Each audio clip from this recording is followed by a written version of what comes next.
Olá, aqui é o professor Costa, hoje dando início aí ao nosso estudo de funções do segundo grau, ou como também são chamadas, funções quadráticas. O que é uma função do segundo grau? Ou como o próprio nome diz, o que é uma função quadrática? Se refere ao mesmo objeto matemático.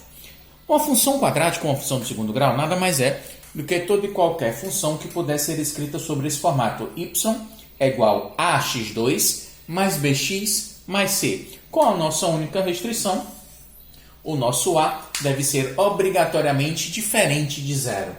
Quer dizer que o b, c ou até mesmo b e c podem ser iguais a zero ao mesmo tempo. Ok, galera? A única restrição, portanto, é que o nosso coeficiente a ele tem que ser obrigatoriamente diferente de zero. Caso a seja igual a zero, a tua função ela deixa de ser uma função do segundo grau. Ela não é mais uma função quadrática. Ela não se encaixa mais na definição padrão. Então, a nossa função y é igual a x2 mais bx mais c, onde a, b e c são os coeficientes, são os números que aparecem acompanhando as variáveis, e x normalmente é a nossa variável. É assim que nós trabalhamos com ela, certo? X sendo a variável. Sempre vai ser o x? Não, poderia ser qualquer outra letra. Coloquei alguns exemplos para a gente. Certo? Mas antes disso, vou logo falar sobre a classificação. A função quadrática, a função de segundo grau, ela pode ser classificada como uma função completa ou uma função incompleta. Quando é que ela vai ser uma função completa? Se você tiver a, b e c diferentes de zero, você tem uma função do segundo grau completa. Se você tiver b, c ou até mesmo b e c iguais a zero, você tem uma função incompleta, certo?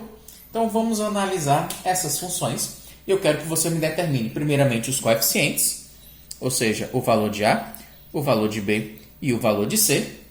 E depois me classifique se ela é uma função completa ou uma função incompleta. No caso aqui, ó, para a primeira, f de x igual a ax ao quadrado menos 3x mais 4.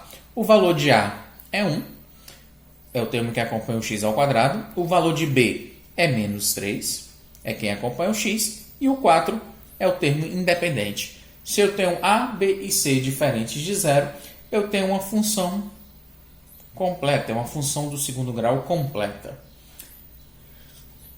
f de x é igual a 8x ao quadrado menos 2x. Eu tenho o valor de a, eu tenho o valor de b e tenho o valor de c. Quem é a, quem acompanha o x ao quadrado, é 8. Quem é b, é o termo que acompanha o x, portanto, é o menos 2. E o c, que é o termo independente, ó, não veio, está faltando. Se ele não aparece na minha função, é porque esse termo é zero, esse coeficiente é zero. Ok? Nesse caso, está faltando aí o valor de c. Se c é igual a zero, a gente pode classificar essa função como uma função incompleta do segundo grau. Aqui, f de x é igual a menos 2x ao quadrado menos 6x mais 8. Quero que você me dê o valor de A, o valor de B e o valor de C. A é menos 2, é quem acompanha o x ao quadrado.